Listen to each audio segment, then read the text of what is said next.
Especiales de Cristiandad. Un espacio de investigación profunda, sin miedos, sin tabúes, para llegar al corazón de los problemas que aquejan a nuestra Santa Iglesia, a nuestra patria, a nuestra sociedad, a nuestras almas. Todos los temas a fondo como solo Radio Cristiandad puede mostrarlos.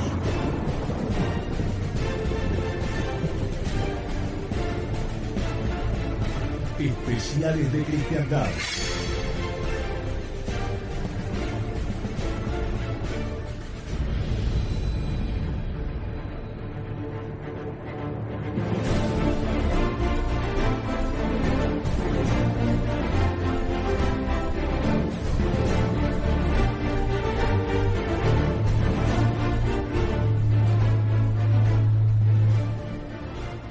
Estimados amigos de Radio Cristiandad, muy buenos días, bienvenidos a esta última parte de los especiales del mes de mayo con el padre Juan Carlos Seriani. Padre, buenos días. Buenos días, don Luis, buenos días la audiencia. Bueno, nos acompaña Germán en la mesa de control y sonido. Sin micrófono, como de costumbre. Como siempre. Bueno, ayer habíamos vuelto sobre el tema de la teología de la historia, habíamos visto estas distintas civilizaciones que se sucedieron hasta hoy, más lo que vendrá. Y ahora vamos a profundizar en qué.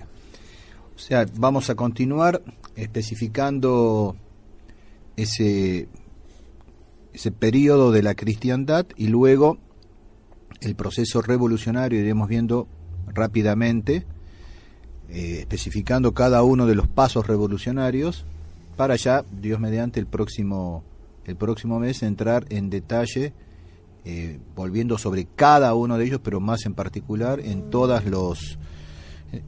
los quehaceres de la vida del hombre. Eso lo veremos después, pero me parece importante redondear bien en qué consistió la cristiandad y cómo se originó y se fue desarrollando ese proceso revolucionario, esa revolución anticristiana. Entonces comenzamos con la cristiandad y decimos así: la Iglesia conoció un espléndido desarrollo en el tiempo de los apóstoles y de los mártires, luego en los siglos de los grandes pastores y doctores de Oriente y Occidente. Así se separó de la sinagoga judía y se abrió a los gentiles. Soportó las persecuciones del Imperio Romano hasta el tiempo señalado de su conversión. La Iglesia resplandeció 1000 años por una incomparable soberanía sobre los emperadores, los reyes y los príncipes, mientras que nuestro Señor Jesucristo y Nuestra Señora inspiraban el pensamiento y las leyes, la literatura y las artes, toda la vida de la cristiandad, desgraciadamente obstruida y amenazada por el cisma de los bizantinos y las fulminantes proyecciones del Islam.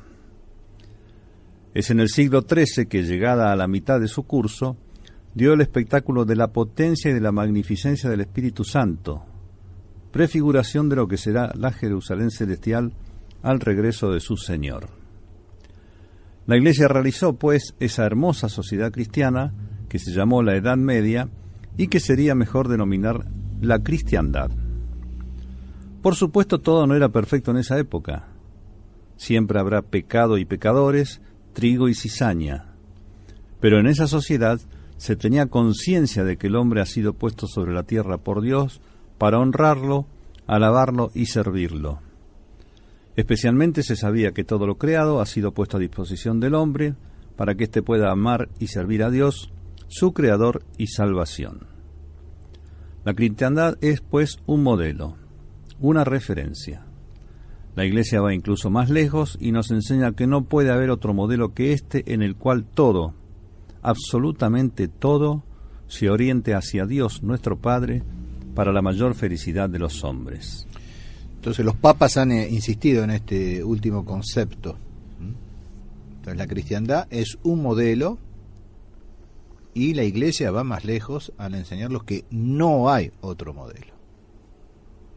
Y así, por ejemplo, San Pío X llegó a decir que la civilización cristiana no está por inventarse, solo se trata de restaurarla, etcétera. En su famosa encíclica,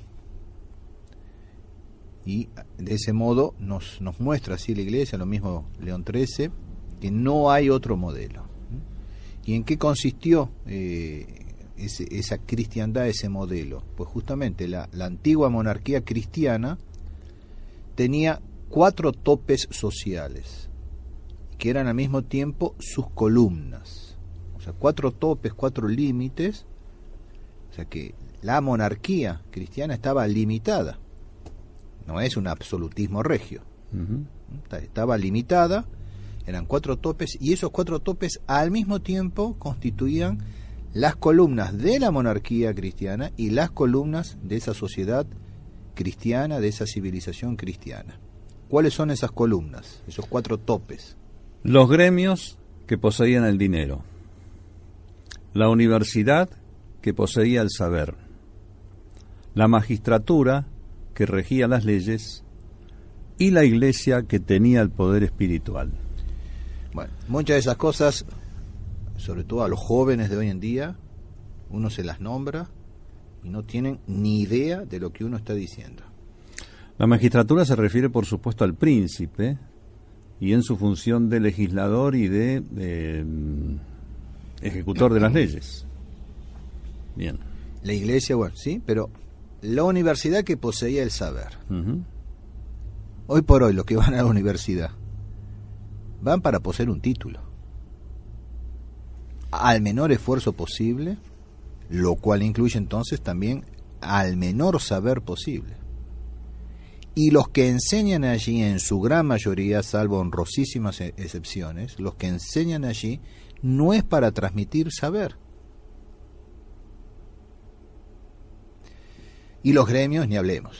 Sí.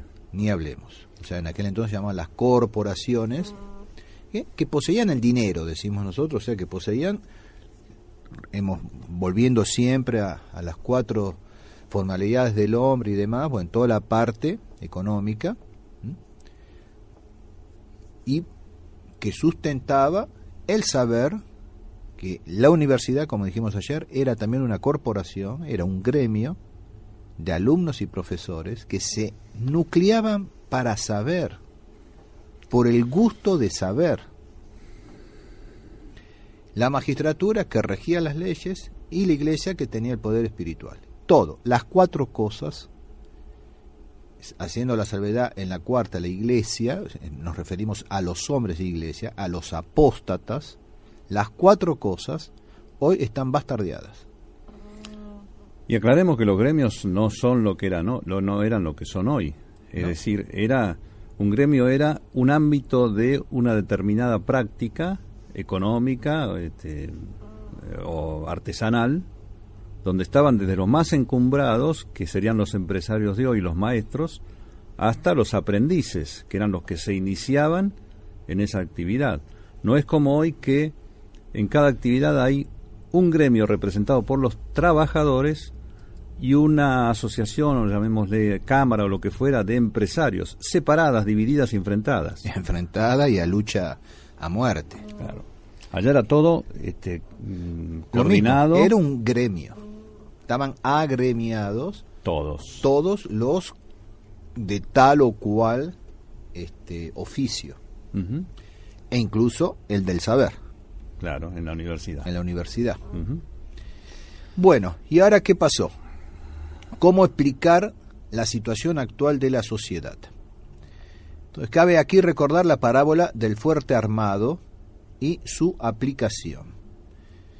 Nuestro Señor dice en el Evangelio, hace una parábola, cuando habiendo expulsado a un demonio, los fariseos lo acusan de haberlo hecho en nombre de Belcebú, el príncipe de los demonios.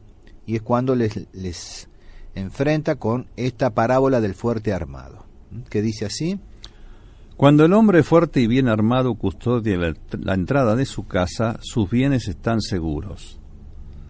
Pero si sobreviene uno más fuerte que él, lo vence, le arranca las armas en que confiaba y reparte sus despojos. Cuando el espíritu inmundo sale de un hombre, yerra por los lugares áridos buscando el descanso, pero no lo encuentra. Dice entonces: volveré a la casa de donde salí. A su llegada la encuentra barrida y adornada. Entonces se va a tomar otros 7 espíritus más perversos que él. Entran juntos en la residencia y se establecen. Y el último estado de aquel hombre viene a ser peor que el primero. Bueno, esa es la parábola. En ella Jesucristo, esto comenta el padre Castellanesi, hizo algo más que una simple refutación ad hominem, es decir, contra los fariseos, de la cuestión de la acusación que ellos le habían hecho. Nuestro Señor dijo que el diablo en la tierra es el fuerte armado y que defendía su casa. Es decir, que el reino del diablo estaba fuertemente fortificado en el mundo. Y nuestro Señor dijo que Él había venido para vencerlo y desarmarlo. Satanás había usurpado realmente el imperio del mundo. No solamente había reducido a los hombres a la esclavitud del pecado, desnudándolos así de sus derechos y de sus esperanzas legítimas, sino que además tenía de 1000 maneras hundida a la sociedad en la degradación. Y eso suministrándole la corrupción de las costumbres, la oscuridad intelectual, las miserias sociales y a todas las crueldades que acompañan la corrupción. Y en lugar de la verdad, el demonio había erigido el error por principio y había hecho rendirse a sí mismo un culto, manchado por torpezas y abominaciones sin nombre. ¿Y qué pasó? El más fuerte que vino aquí al mundo es el Mesías prometido, es Jesucristo, bajado del cielo para vencer al demonio. Vamos viendo la parábola del fuerte armado. Viene nuestro Señor para retirarle las armas al demonio y repartir sus despojos.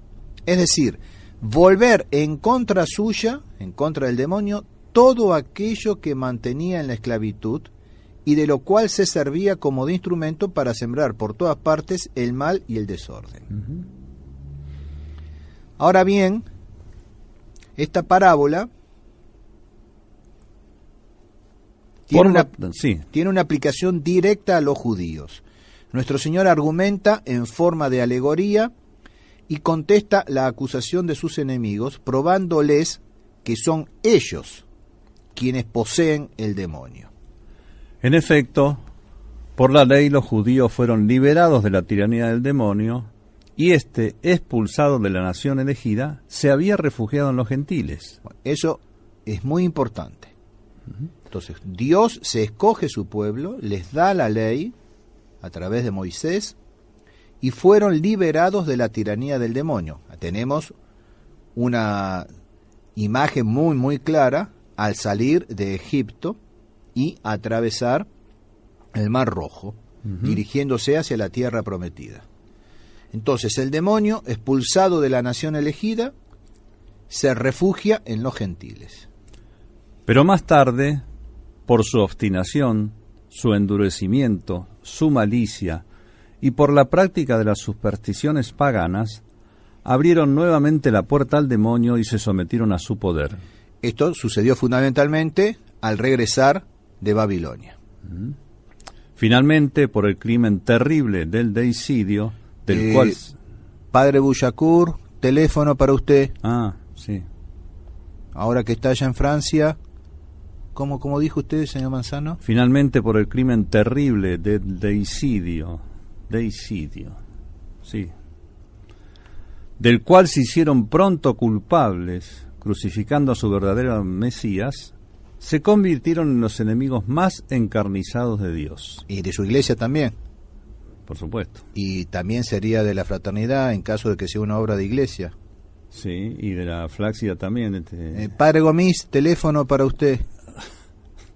Están todas las líneas ocupadas, padre. Están convocando a la Cruzada del Rosario. Los que no entienden nada tienen que referirse a los especiales de antes de ayer, del miércoles. Desde su deicidio, el estado de este pueblo es peor que al principio. O sea que se cumple lo que nuestro Señor dice en la parábola.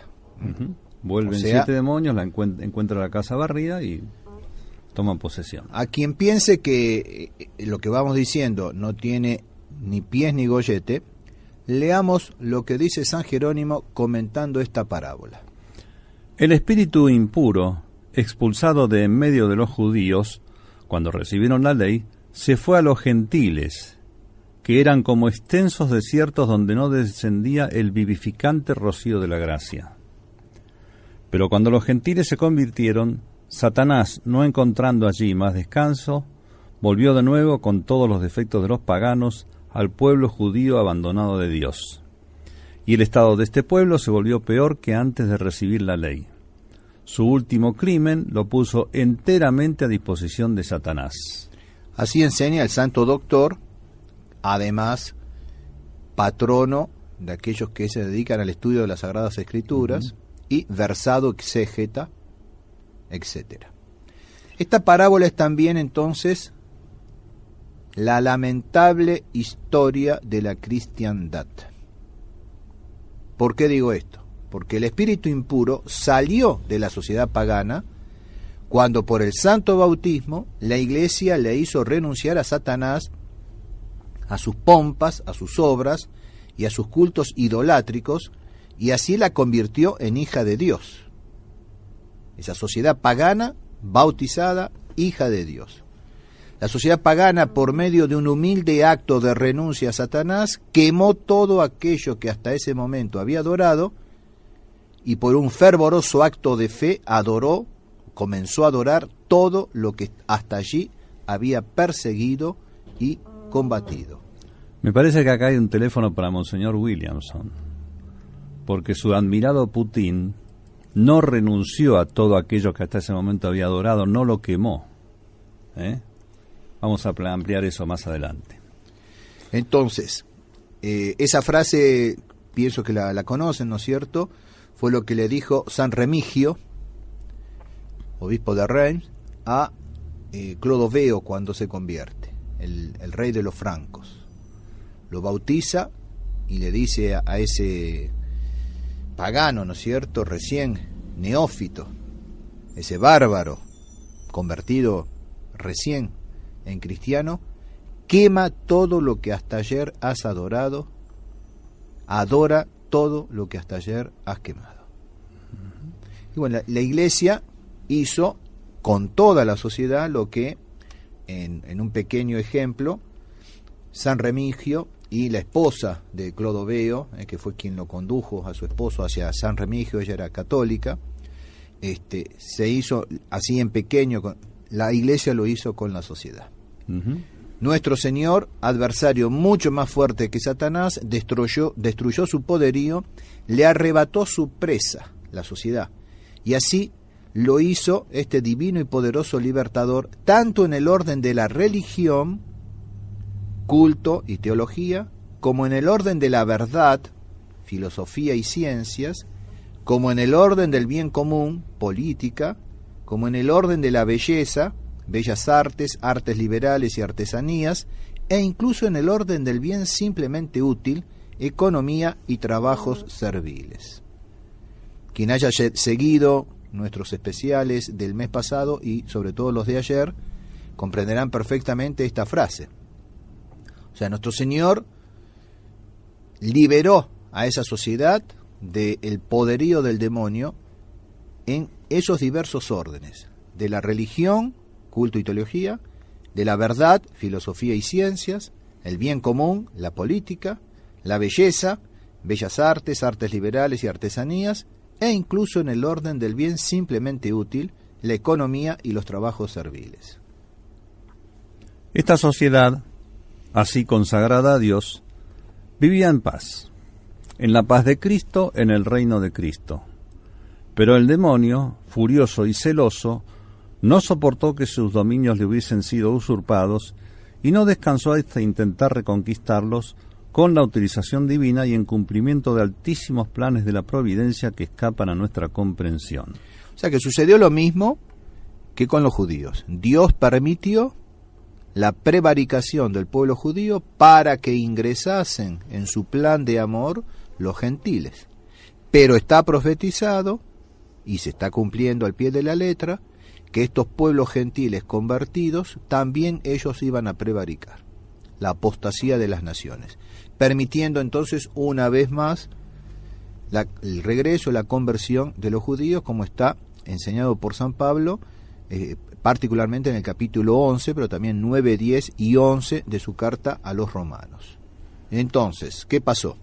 Aprovechando la negligencia y la tibieza donde se dejan ir demasiado a menudo los hombres y las sociedades, tomó 7 espíritus más perversos que él, y por medio de todos estos ministros, tornó a ser príncipe de su presa, entrando en plena posesión de esta pobre sociedad moderna, cuyo estado es, a ciencia cierta y a simple vista, peor que antes de su conversión y cristianización. Yo lo digo muchas veces, es mucho peor un apóstata que un pagano. Y hoy vivimos en una sociedad apóstata, no pagana, sino apóstata. Así como las recaídas en las enfermedades son mucho más peligrosas para el cuerpo, del mismo modo las recaídas en el pecado tienen consecuencias espantosas y desastrosas en el espíritu. Cuanto más se aleja una sociedad de Dios, después de haberlo conocido y servido, más se consolida su inclinación al mal, menos gracia recibe y mayores y nuevos obstáculos encuentra para practicar la virtud. Lamentablemente, entonces, el estado de la sociedad moderna, peor que el primero, se manifiesta en ella la verdad de ese antiguo proverbio. Lo dice, es un proverbio antiguo y lo retoma San Pedro en su carta: regresó al vómito del paganismo y al fango de la idolatría. Eso no lo dice así textualmente San Pedro, pero hace referencia a esto, que es peor que aquel que, habiendo conocido la gracia, vuelve a pecar, se hace hediondo como el perro que vuelve al vómito. Regresó al vómito del paganismo y al fango de la idolatría. Y hoy vivimos en medio del paganismo y de la idolatría. Esos pueblos que han conocido la verdad del Evangelio, que han sido bautizados, no solo individualmente, sino como pueblos, como sociedades, hoy navegan en el paganismo y en la idolatría. ¿Y qué pasa? Que después del odio a Dios, a Jesucristo y a su iglesia, lo que más desagrada a sus enemigos era la civilización fundada sobre la base de la santa religión. Entonces, odio a Dios, odio a Jesucristo, odio a su iglesia, odio a lo que fundó la iglesia de Cristo, que era la cristiandad. Esa sociedad cristiana, esa ciudad católica, es lo que el demonio atacó, y lo que con una serie de sucesivos golpes va llevando a su destrucción. Pues bien, una vez acabada con ella, la apostasía será completa y todo estará preparado para la irrupción del hijo de perdición. Entonces, el trabajo no es de restablecer la civilización cristiana, como vamos a ver al final, eso no va a tener lugar, sino de conservar lo más que podamos aquello que pertenece a esa sociedad cristiana, hacer de catejón, de obstáculo, con alma de pie de gallo, para, en la medida que Dios quiere que nosotros intervengamos en esto, retrasar la irrupción del hijo de perdición. Ahora, ¿cómo se las ingenió el demonio? Tomó 7 espíritus más perversos que él y los fue introduciendo en la sociedad hasta llevarla al estado actual. ¿Cuáles son esos 7 demonios? El primero, el humanismo y el renacimiento. El segundo, el protestantismo. El tercero, la masonería. El cuarto, la Revolución Francesa. El quinto, el liberalismo y capitalismo. El sexto, el socialismo y comunismo. Y el séptimo, el modernismo y el Concilio Vaticano II. Entonces, repetimos tranquilamente, porque vamos a comenzar inmediatamente con el proceso revolucionario y vamos a ir viendo rápidamente esos 7 demonios odiernos. Que son entonces el primero, el humanismo y el renacimiento. Segundo, el demonio del protestantismo. Tercero, el espíritu perverso de la masonería. el cuarto es la Revolución Francesa, el quinto el liberalismo y capitalismo, el sexto el socialismo y el comunismo, y el séptimo el modernismo y el Vaticano II. Bueno, entonces es muy importante para aquellos que escuchen o que lean este trabajo, que reflexionen sobre esto. No es arbitrario de parte mía el encontrar o buscar y encontrar esos 7 demonios.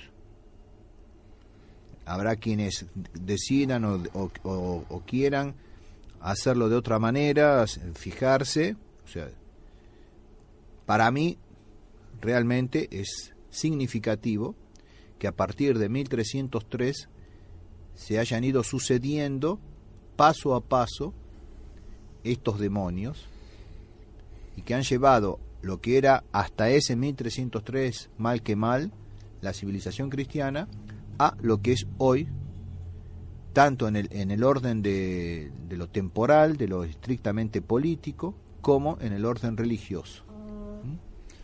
Entonces vamos a comenzar a ver el proceso revolucionario de la contraiglesia. Un último dato es que estos 7 demonios, estos 7 espíritus perversos, cada uno es engendro del anterior. Es decir, se va como refinando la maldad. El proceso revolucionario de la contraiglesia. Después del odio a Dios, a Jesucristo y a su iglesia, lo que más desagradaba a sus enemigos era la civilización fundada sobre la base de la santa religión. Esa sociedad cristiana, esa ciudad católica, es lo que el demonio atacó y lo que con una serie de sucesivos golpes va llevando a su destrucción. Bueno, eso ya lo hemos visto, ¿no es cierto? Los 7 demonios. Entonces comenzamos. Una larga decadencia que se inicia. Después que el cristianismo consiguió penetrar en el Imperio Romano, la sociedad medieval conoció varias tentativas de cristianización política. Carlomagno, San Enrique de Alemania, San Eduardo de Inglaterra, San Luis. Lo que no implica que bárbaros, pecadores, aventureros o belicosos estén ausentes de la escena. En esta consideración de la historia, la Edad Media aparece como un apogeo permitido por la misericordia divina, sin omitir, sin embargo, las miserias y las dificultades propias de esta época. Eso es importante para todos, o sea, no fue una sociedad exenta de pecado, de miserias. No es el cielo, no es el paraíso terrenal anterior al pecado original. Después, a partir de 1303, una larga decadencia empezó a manifestarse y parece ir cada vez más profundamente. Es el desencadenamiento de las fuerzas satánicas con el nominalismo y el humanismo pagano que reaparece, el protestantismo y sus guerras impías, la masonería y la filosofía de las luces, la Revolución Francesa, las conquistas inexorables del laicismo, el liberalismo que conduce al capitalismo, el espíritu revolucionario universal, el socialismo y el comunismo, el modernismo, hasta que los hombres de la Iglesia presten su apoyo al nuevo orden por su democracia religiosa coronada por el Vaticano II. Ahí tienen muy sucintamente descrito todo el proceso revolucionario. Los pasos sucesivos. Ahora, la particularidad de lo que se conviene en llamar período moderno es una lenta descomposición metódica y progresiva del tejido sobrenatural y natural, incluso. Eso es lo que particulariza a la modernidad y hoy por hoy la posmodernidad. Una lenta descomposición metódica y progresiva del tejido sobrenatural y natural. Un primer análisis atribuye este fenómeno a hombres o a corrientes de pensamiento. Si bien la realidad es más compleja y confusa, la pendiente aparece, sin embargo, clara y continua. Vamos a presentar las grandes líneas. Esto empieza con el humanismo y el Renacimiento. Al final del siglo, con todo, se deja presentir la lenta decadencia del papado. Salido victorioso de la lucha del sacerdocio y el imperio, ya no se debilita menos. Cada elección de un pontífice es perturbada por las rivalidades entre familias romanas. El Papa Bonifacio VIII querrá restaurar toda la autoridad pontifical. En Francia, por ejemplo, creará diócesis sin el acuerdo del rey y pretenderá incluso juzgar su política. Pero Felipe el Hermoso, apoyado por los 3 órdenes del reino, se debe cabeza al Papa. Para prevenir la excomunión del rey, Bonifacio VIII es abofeteado y retirado por Barbilla de Nogaret. Por ese hacimiento el pontífice se morirá pronto. Es un golpe terrible para el papado. Sin embargo, mucho más grave será la rebelión fría y obstinada del Luis de Baviera, emperador de Alemania. Vemos cómo entonces en los diferentes reinos, ¿no? Primero en Francia, luego en Alemania, cómo se va estableciendo lo que es el preludio, ¿no es cierto?, de el desencadenamiento de ese proceso revolucionario. El papado ahora resulta impotente para controlar los pueblos, comenzando por sus propios estados que abandona para instalarse en Aviñón. Las costumbres de una parte del clero enriquecido se corrompen, como ocurre en el famoso pleito de los templarios, y esto no podrá impedir la guerra de los 100 años. Fíjense en los castigos, ¿no? Como comienzan inmediatamente. Exhortado por Santa Catarina de Siena, el Papa por fin había vuelto a entrar en Roma en 1377, después de 70 años de exilio. Comparado con los 70 años del pueblo elegido en Babilonia. Pero a partir del año siguiente estallaba el gran cisma de Occidente, 1378-1417. La Iglesia tuvo entonces 2 papas, uno en Roma, otro en Aviñón y pronto incluso un tercero en Pisa. Bueno, ahí hay que aclarar, por supuesto, que tuvo 2 papas, de los cuales uno solo era el legítimo. Claro.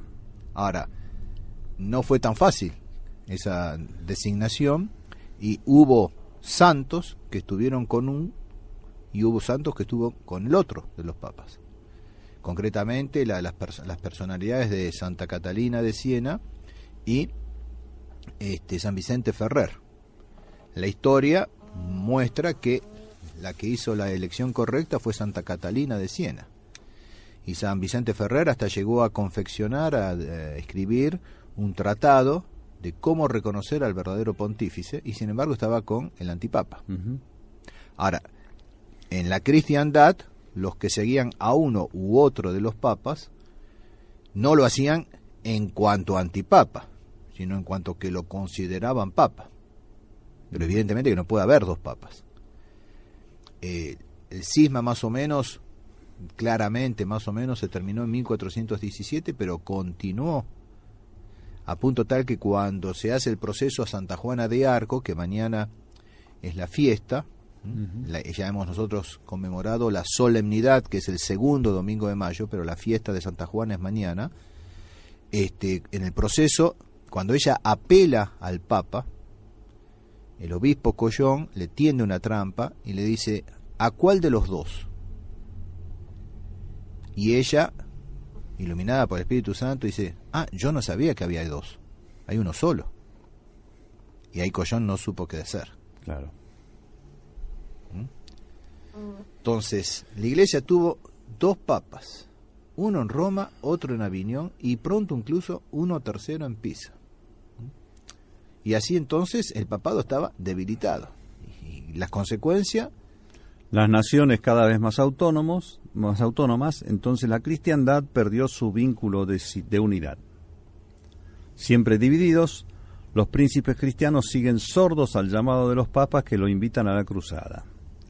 La toma de Constantinopla por los turcos en 1453 señala el final del imperio cristiano de Oriente. A partir del siglo XIV, con los Fraticelli utópicos, Marsile de Padua y Ockham, se desarrolla una potente corriente de pensamiento crítica y subversiva. En 1380, Wycliffe, desde su cátedra de Oxford, y hacia 1480 Juan Hus en Bohemia, ya sostienen todas las herejías de Lutero y causan revoluciones populares. No sé si habrá visto en este último mes, yo no sé exactamente, la rehabilitación de Hus. Sí. Que es un gran heresiarca, y en el Denzinger se puede encontrar perfectamente, fácilmente, todos los errores, tanto de Wycliffe como los de Hus, que lo continúa, y que son los precursores de Lutero. Sí. Los enemigos no podían obviamente atacar a Dios de frente, pues Los enemigos no podían obviamente atacar a Dios de frente. Van pues a magnificar al hombre, a magnificarlo, es decir, a asignarle un tamaño y una dignidad que no tiene. O sea, estamos en medio del humanismo, lo que hoy por hoy sufrimos y de eso estamos muriendo. Sí. El reemplazar el culto a Dios por el culto al hombre. Ahora bien, para ellos, o sea, para los enemigos, la dignidad del hombre reside en primer lugar en su libertad, pero su libertad entendida como un absoluto. Para comenzar, no van a afirmar que el hombre sea completamente independiente, pero que lo es en todo lo que no se refiere directamente a la religión y a la moral, por ejemplo en ciencias, en literatura o en arte. Estamos en el primer proceso de la revolución. Entonces, piden la libertad en todo aquello que no se refiera directamente a la religión y a la moral. Hoy en día se inventan su religión y se inventan su moral. Si es que la tienen. Por supuesto que cuando habla de lo que no se refiere directamente a la religión y a la moral, habla de aquello que se refiere indirectamente y ya se la está atacando a la religión y a la moral. La independencia en literatura y en ciencia se denomina humanismo. En el ámbito del arte se trata del Renacimiento. Este nombre de humanismo que se dieron ya pone de manifiesto que magnifican al hombre.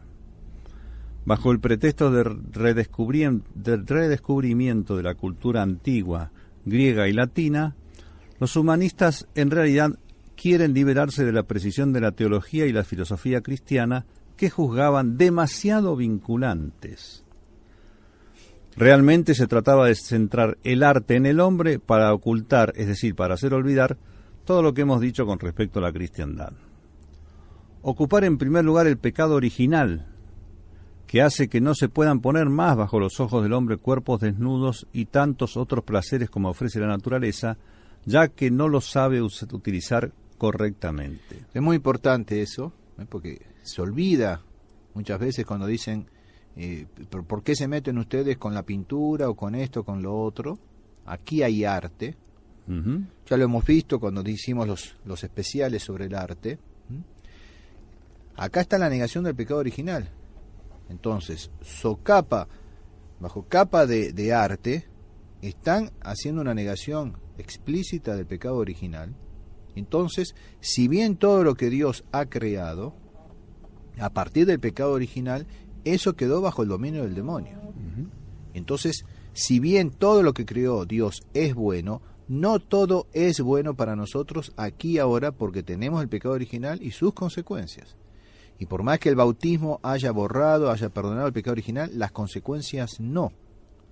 Y entonces, de ahí que sea exigitivo, ¿no es cierto?, la mortificación de los sentidos, etcétera. Entonces, ocultar en primer lugar el pecado original, que hace que no se puedan poner más bajo los ojos del hombre cuerpos desnudos, placeres, etcétera, porque como mínimo es ocasión próxima de pecado.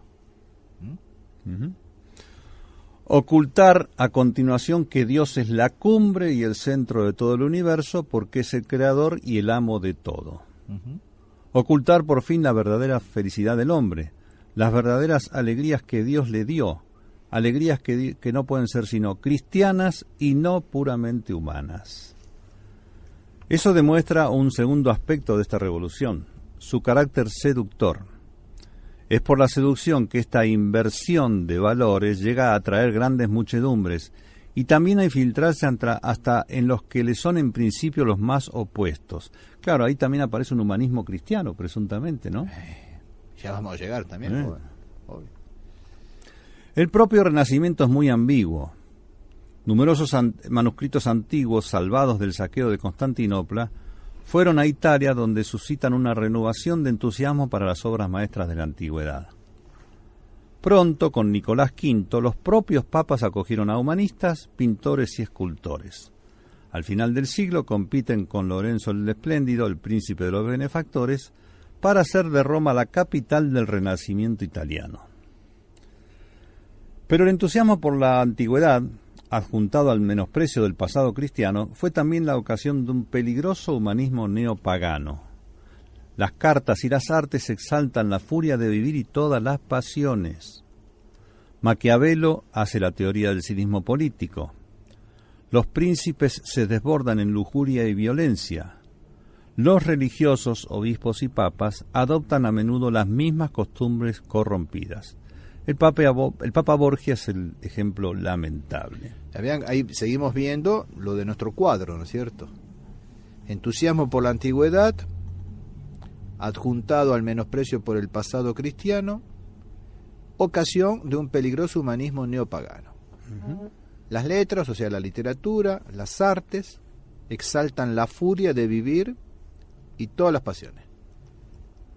Maquiavelo, por su parte, en el aspecto político, teoría del cinismo.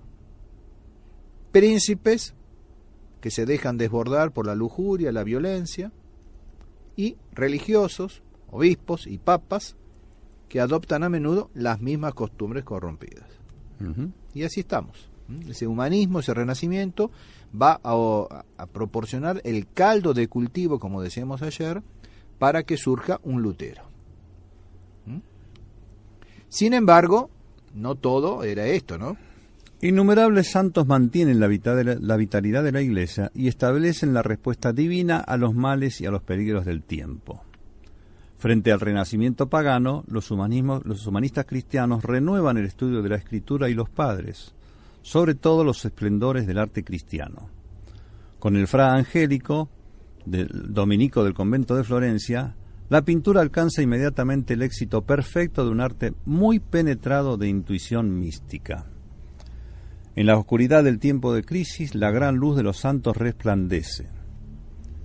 A pesar de tantos santos, los siglos XIV y XV fueron con todo un tiempo de decadencia. ¿Por qué? Debido al fallo o a la debilidad de los hombres que ejercieron la autoridad. La Iglesia no contó con santos papas y grandes teólogos, ni la cristiandad con santos reyes y príncipes.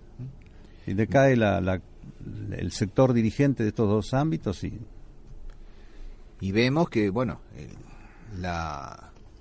el ambiente, el medio ambiente, influye, tanto para bien como para mal. Claro.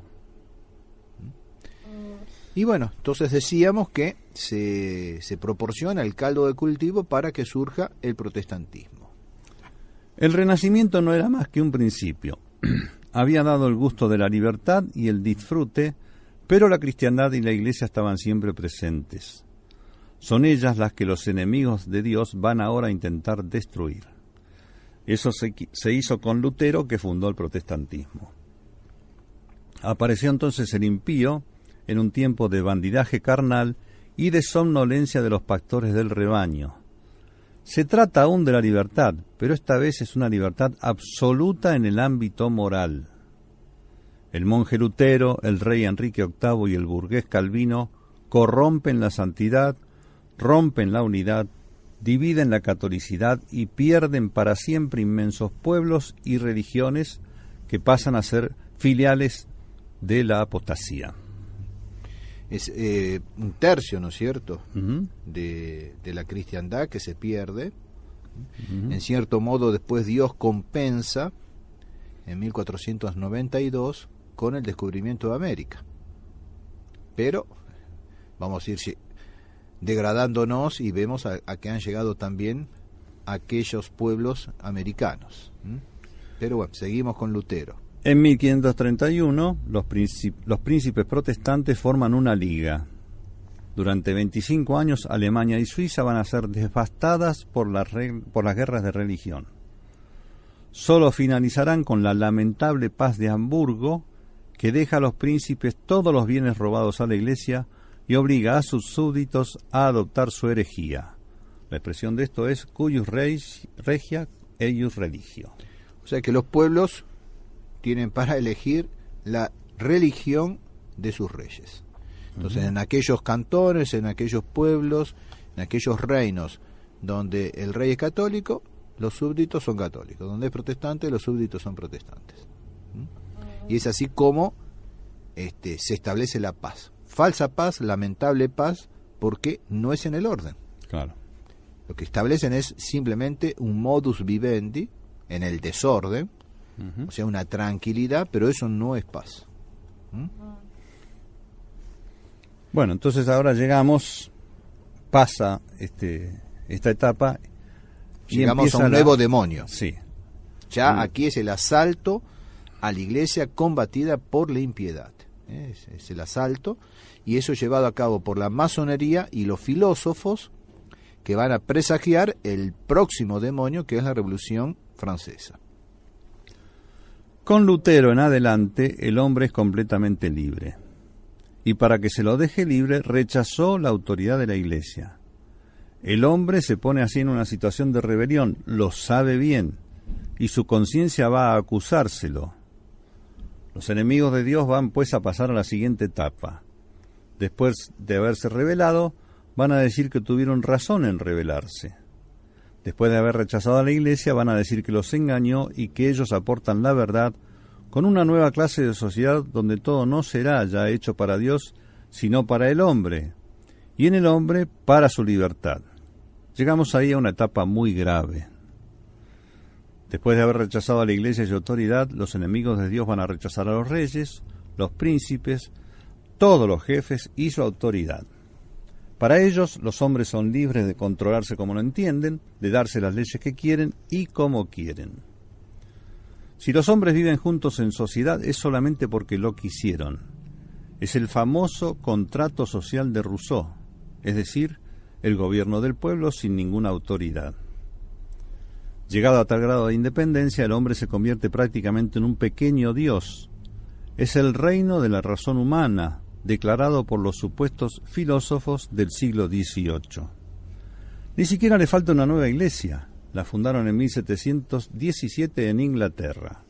Es la francmasonería.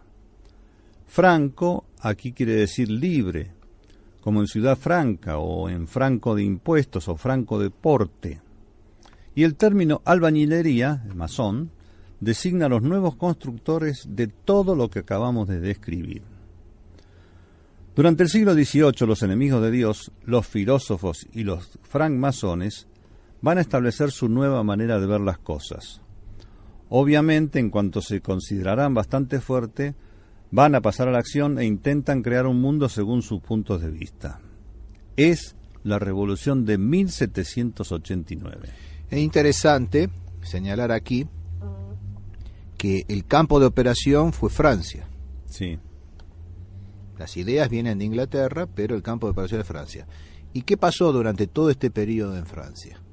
Cuando llegaban las bulas papales condenando a la masonería, para ser leídas en las catedrales, en las basílicas, en las parroquias, en las simples capillas de los pueblos, fue impedido esto.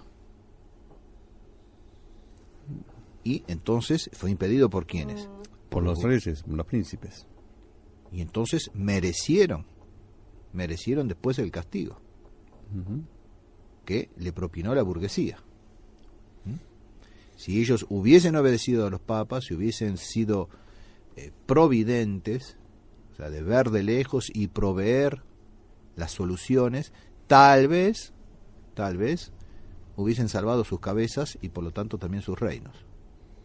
Pero junto con sus reinos cayeron sus cabezas. Por haber desobedecido ya no había, desde aquel entonces había producido desde el protestantismo la ruptura de los monarcas respecto del Papa o de Roma, al no obedecer a Roma, al querer ser ellos sus propias guías, terminaron perdiendo la cabeza. Literalmente. Sí. Es un asalto general contra la Iglesia. Todo se pone en entredicho en nombre de la razón y de la libertad. La revelación de Dios, los dogmas y las leyes de la Iglesia, las instituciones políticas y sociales de la cristiandad. El siglo se acaba en la inmensa convulsión de la revolución. Se trata efectivamente de una maniobra premeditada. El primer motor era la francmasonería, fundada en Londres en 1717 por el pastor Desagulois, protestante francés emigrado, y por el inglés Anderson. Su intención precisa es destruir la Europa católica, haciéndose pasar bajo el manto de una potencia oculta, de inspiración protestante, adogmática, humanista. La máquina está preparada, la ideología está lista. El protestantismo inglés segrega un pensamiento religioso y político destructivo de todo el modelo antiguo católico. Está la teoría del contrato social de Locke, de la libertad de pensamiento de Collins, del subjetivismo filosófico de David Hume, mientras la religión anglicana no es sino una conveniencia exterior. Mientras que en Alemania la Biblia pasó por la criba de la razón por Wolff y Lessing. Los filósofos franceses, convertidos en amos de la opinión pública, admiran el liberalismo inglés y solo demuestran menosprecio y desafecto para su propia tradición francesa y católica. El ataque se esconde bajo el pretexto de una lucha por la tolerancia. Oponen la justicia, la razón, la ciencia, las luces al oscurantismo y al fanatismo de la Iglesia y de la monarquía. El hombre es libre y la razón es su única norma. Debe, pues, rechazarse la revelación cristiana. El hombre es soberano. Sus derechos excluyen toda autoridad de derecho divino, sea la Iglesia, sea la monarquía. En 1786, el Gran Duque de Toscana reúne en Pistoia un sínodo de reforma del mismo género que anticipa, curiosamente, todas las reformas del Concilio Vaticano II. El que tenga interés en profundizar esto, están en el Denzinger todas las proposiciones condenadas de este conciliábulo de Pistoia. Y hay muchísimas que coinciden con lo que llevaría a cabo después en las reformas el Concilio Vaticano II. Muy interesante de ver eso. El famoso conciliábulo de Pistoia de 1786, convocado por el duque de Toscana. Por eso conciliábulo. El tercer estado, insubordinado en 1789, declara los derechos humanos, tal como ocurre con los francmasones fundadores de Estados Unidos de América, y traslada la autoridad de derecho divino de los reyes al pueblo, que se ha convertido en soberano. Es la plebe que empieza a gobernar por sobre la nobleza.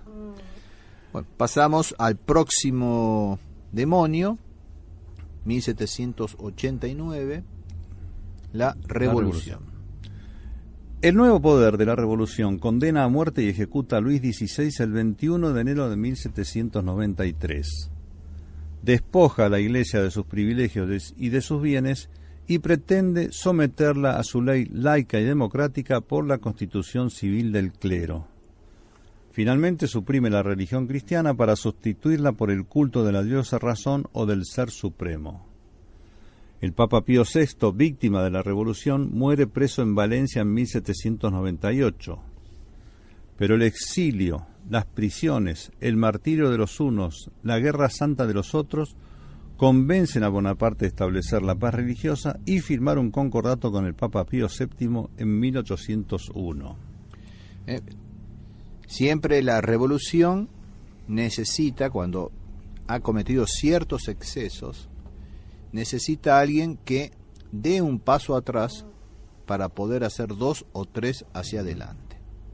Hay estudios muy interesantes sobre la misión que llevó a cabo Bonaparte. Respecto del Papa Pío VII, que firma ese concordato, hay una carta luego de retractación del Papa Pío VII, que retoma otra del Papa Pascual II. O sea, 2 papas tenemos como mínimo, claros ejemplos en la historia, 2 papas clarísimos, que demuestran que hubo un tiempo en que los papas sabían pedir perdón y retractarse. ¿Teléfono para alguien? Para unos cuantos. Para Felé, que después de haber aceptado ignominiosamente el levantamiento de excomunión de enero de 2009 y habérsele dicho que él no podía aceptar eso, y si era cierto que él no había pedido el levantamiento y que simplemente había pedido el retiro del decreto de declaración de excomunión, tenía que decir que Roma mentía en ese decreto de enero del 2009. Dijo, Roma nunca se retracta. Y yo le escribí una carta en la cual le decía, si se trata de la Roma modernista, hay 108 pedidos de perdón de Juan Pablo II golpeándose en pecho ajeno. Y si se trata de la Iglesia Católica y de la Roma Católica, tenemos como mínimo estos 2 ejemplos.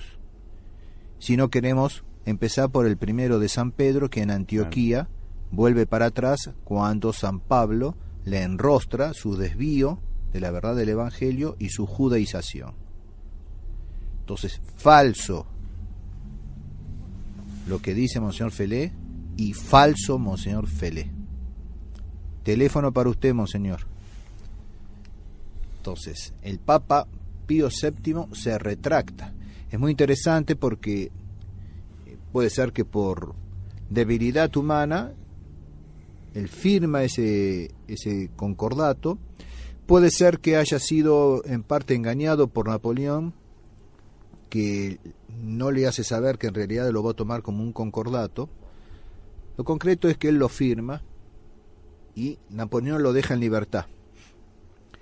Hasta se encuentra con algunos de sus cardenales, que no eran muchísimos como hoy en día, sí, y les manifiesta la inquietud de su conciencia ante lo que había firmado y lo que presagiaba que iba a suceder. Deja de rezar la misa hasta que vengan todos sus cardenales y le aconsejen lo que debe hacer. Deja de rezar la misa por cargo de conciencia. Cuando se reúne con todos sus cardenales, le aconsejan que escriba esa carta. Y ahí recupera él la paz de su conciencia. Entonces, nunca se retracta la Iglesia, sí. La Iglesia a la cual adhiere Monseñor Felé, de la cual obtuvo un reconocimiento en Buenos Aires, esa se retracta como mínimo 108 veces, pero en pecho ajeno, golpeando vergonzosamente el cuerpo de la verdadera Iglesia y haciéndole pedir perdón a la verdadera Iglesia. Es así. Teléfono para todos ustedes, los de la fraternidad. Sostenidas por los nuevos poderes, las ideas anticristianas invaden Europa. Con Fichte y Hegel, el idealismo panteísta se pone al servicio del pangermanismo antes de que produzca su último avatar, el mesianismo materialista de Marx, que denuncia la religión como el opio del pueblo. Mientras que Renan y Strauss pretenden arruinar por su crítica racionalista la credibilidad del Evangelio, Darwin quiere hacer de la teoría de la evolución un arma decisiva contra el Dios creador. Veamos que todas estas cosas hoy en día están al orden del día. Sí. Esto no solamente no ha desaparecido, sino que se ha profundizado terriblemente. Estamos hablando de la ideología idealista, racionalista. Estamos hablando de la teoría o de la hipótesis de la evolución, que hoy en día se enseña en todas partes como si fuera una teoría demostrada y acabada. Sí. Estamos hablando en literatura, ¿no es cierto?, con Renan, Strauss, en las artes. Todo eso al orden del día. Mientras tanto, en aquellos entonces, en Francia, el espíritu voltairiano de Voltaire, la ideología del progreso, serán la religión de la escuela laica. La religión de la escuela laica. Y eso sigue siendo hoy la religión de la escuela laica. El espíritu voltairiano y la ideología del progreso. En eso son envenenados nuestros niños. El positivismo y el cientificismo reinan en la universidad, ambos resultantes del kantismo. ¿Qué hacen? Prohíben a generaciones de intelectuales las verdades metafísicas y religiosas en el momento en que el romanticismo se desconecta y hace que los corazones no estén en contacto con la religión, y entonces justifica todos los desórdenes. Todo eso hoy lo vivimos. Aquello fue sembrado en aquellos de entonces, fue creciendo, y hoy en día eso reina. ¿Y entonces qué pasa? Entonces la Iglesia se halla embestida por todas partes, violentada desde afuera, traicionada desde adentro, mientras la Santísima Virgen la visita una y otra vez para advertirle que la hora y el poder de las tinieblas están próximos. Eso en el siglo XIX, La visita una y otra vez. Rue du Bac, Lourdes, La Salette, en Francia varias apariciones. Estamos hablando siglo XIX todavía. No sé si hacemos un pequeño corte, porque llegamos ya al liberalismo. Al liberalismo lo vamos a tratar en el siguiente bloque. No se vayan, ya volvemos.